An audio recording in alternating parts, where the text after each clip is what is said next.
Indian Christian ട്രഡീഷനിലെ ഏറ്റവും പ്രധാനപ്പെട്ട ഒരു കാര്യമാണ് സെന്റ് തോമസ് ഇന്ത്യയിൽ വന്നെന്നുള്ളത്. ഈ തോമസ് അല്പം ഒരു സംശയാലുവാണ്. കർത്താവിനോട് ചോദിക്കുന്നുണ്ട് യോഹന്നാൻ 14, അങ്ങ് പോകുന്ന എവിടെയാ, പോകുന്ന വഴി എങ്ങനെ അറിയും? അപ്പോൾ നമ്മുടെ വാഴ്ത്തപ്പെട്ട കർത്താവ് തിരുവായി മൊഴിഞ്ഞ് പറയുക, ഞാൻ തന്നെയാണ് വഴിയും സത്യവും ജീവനും, ഈ വഴിയെ വന്നാലേ അവിടെ വരാനൊക്കത്തുള്ളൂ. പക്ഷേ എൻ്റെ പൊന്നു മക്കളെ, ഈ വഴിക്കൊരു പ്രശ്നമുണ്ട്. ഈ വഴി വളരെ ഇടുക്കമാണ്, ഞെരുക്കമാണ്. നാശത്തിലേക്ക് പോകുന്ന വാതിലോ അത് ഭയങ്കര വിശാലപ്പെട്ട ഒരു വാതിലാണ്.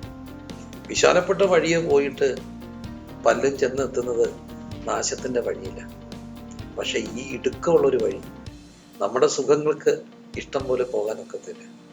നമ്മുടെ തൃഷ്ണകൾക്കൊക്കെ പലപ്പോഴും ഒരു കടിഞ്ഞാടുണ്ട് വരും. എങ്കിലും ഈ ഇടുക്കമുള്ള ഒരു വഴി തിരഞ്ഞെടുത്ത ഗുണമുണ്ട് കേട്ടോ. ചെന്നെത്തുന്ന സ്ഥലം ഭയങ്കര വിശാലപ്പെട്ട സ്ഥലം. അവിടെ ആരുണ്ട്? ദൈവമുണ്ട്, അങ്ങ് പുത്രനുണ്ട്, ആത്മാവുണ്ട്, ദൈവദൂതരുണ്ട്. അപ്പൊ ഏത് വഴിയാ പോവുക? വഴി ഏതാ?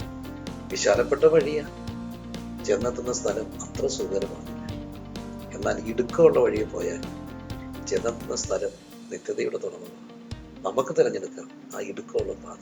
ജീവിതയാത്രക്കാരാ, കാലടികൾ എങ്ങോട്ട്? നാശത്തിൻ പാതയോ ജീവന്റെ മാർഗമോ?